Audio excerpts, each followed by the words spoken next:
It's just crazy. It's just I've been so unaware of it, and I'm sure I'm not the only one. Parents in Volusia are reacting after elevated levels of lead were discovered in the water at their child's elementary school.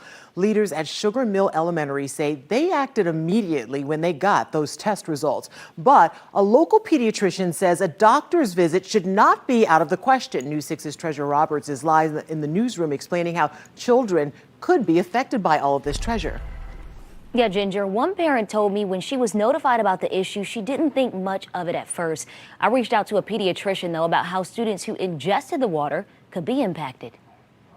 A lot of schools have had to go through that. Any school that was built before 1956 is likely to have lead in their pipes at some point. Local pediatrician Dr. Annette Nielsen says it's common for lead to contaminate water. That's an issue Sugar Mill Elementary in Port Orange is facing right now. As they build new schools, they put in new pipes. And also, the schools test routinely for lead in the pipes or lead in the water. And that's precisely how the Volusia County School District found out. They sent me this statement. It says after completing a routine water test, they found high levels of lead in 11 classrooms at the school.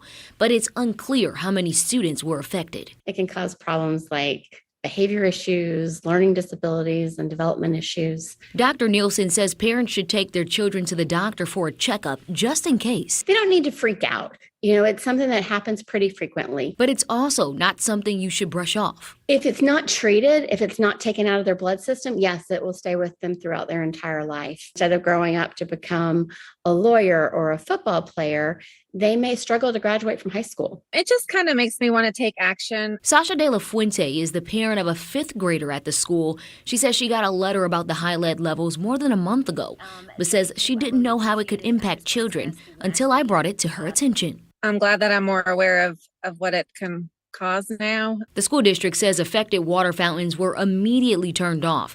To permanently resolve the issue, an emergency was declared at a Volusia County School Board meeting September 27th to replace or reline the water piping. If it can be a big problem, you know, and our children need to be checked for the amount of lead they have in their bloodstream, like then it should have been part of their communication. That's good to know, though, because I'll have to make that appointment. Until then, all students and staff will be provided water bottles.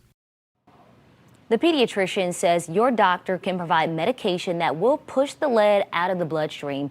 Again, she says no need to be scared. Just get your child checked out. Live in the newsroom, Treasure Roberts, getting results, News 6.